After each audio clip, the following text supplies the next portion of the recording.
Welcome back. Amazon CEO Jeff Bezos is speaking out in support of President Biden's corporate tax rate increase and the massive spending. The tech giant's founder says that his company looks forward to seeing the U.S. government's progress on the plan. Joining me right now is Advancing American Freedom co-chairman and former Vice President Mike Pence's chief of staff, Marc Short. Marc, great to have you this morning. Thanks very much for joining us.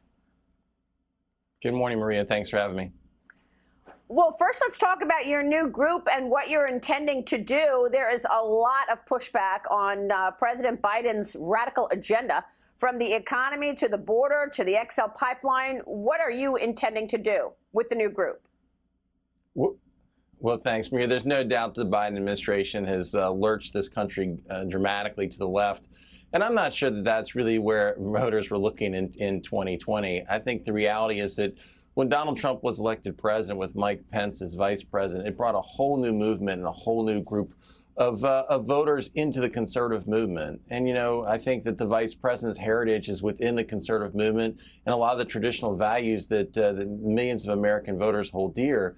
And Donald Trump brought in millions of new voters who were focused on our trade inconsistencies, focused on taking on China, focused on securing the border. And it created a winning coalition and a terrific partnership. And Mike Pence is looking to chair this new organization in a direction that continues to fuse those different parts of our movement together, because that's a winning formula that accomplished so much for the American people over the last 4 years.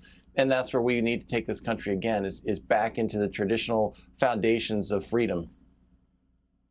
Yep. And of course, the former vice president launched this Advanced American Freedom, a policy and advocacy organization to promote those pro-freedom policies, because on day one, President Biden walks in and starts overturning things. Marc, tell us what you believe to be the most vulnerable parts of this agenda and what needs to go back to the Trump era. We've been talking this morning about the potential mea culpa that the administration is going to be making when it announces that it will resume some construction of the border wall. We don't have confirmation from the administration yet, but it appears that Mayorkas, the secretary, is saying that there is an opportunity to fill in the gaps. Is that something you'll be focused on, or is it more economic-related policy, Marc?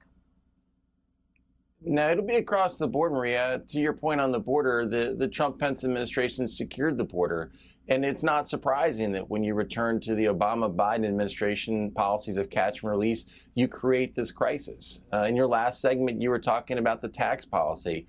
And the terrific tax relief the Trump-Pence administration brought created more than 5 million new jobs in just 2 years from the time the president signed it to when the pandemic hit our country, and lowered unemployment to a 50-year low. And clearly the Biden administration wants to go back to the tax and spend policies of the liberal left. And, you know, when you talk about the corporate rate going back up to 28%, that puts us in the back in the top couple countries of developed nations across the globe as far as the highest tax rate.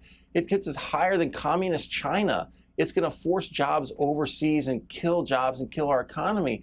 But we're all focused on the corporate tax rate. That revenue of raising it back up to 28% is only going to generate a quarter of the tax increases that this Biden administration wants to impose upon all Americans. It's going to crush middle-class America, and it's going to send our jobs overseas. So absolutely want to advocate again for the low tax policies, the pro-freedom policies, the secure border policies, and to champion all that was accomplished as well in the judicial branch.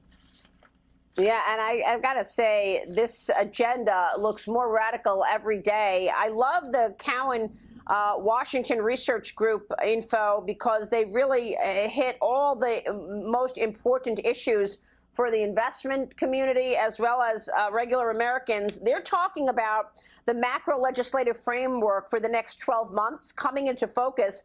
They say these are the 5 top on top of the $1.9 trillion bill. The question they're asking is the fiscal year 21 reconciliation bill unlimited revisions? Are they going to, in other words, are the Democrats going to try to push everything through reconciliation? We're waiting on a China industrial policy right after Easter.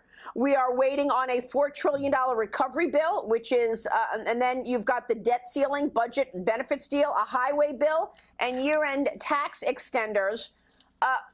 In terms of the economic policy, Where do you think this is going? I mean, you're talking about serious tax increases. Your reaction to the impact that will have on an economy that is resuming growth right now? Well, Marie, as you said, we're just coming out of the pandemic, and the foundations of the economy that was set by the Trump-Pence administration with a low corporate tax rate is a terrific foundation for us to continue to thrive. But these crushing taxes that they're talking about would send us, certainly the economy back down into a tailspin. And when we talk about the other tax increases that they're proposing, you know, Pete Buttigieg was on TV just a couple weeks ago saying he wants to propose a user tax. If for every mile you drive, you get a certain tax increase. That's going to crush the trucking industry, and it's going to raise prices on goods shipped across our country. It's going to crush middle-class voters who need to actually go to work and drive to work. Chairman DeFazio this weekend was talking about putting in a gas tax. It's going to be across-the-board tax increase that's going to crush middle-class America.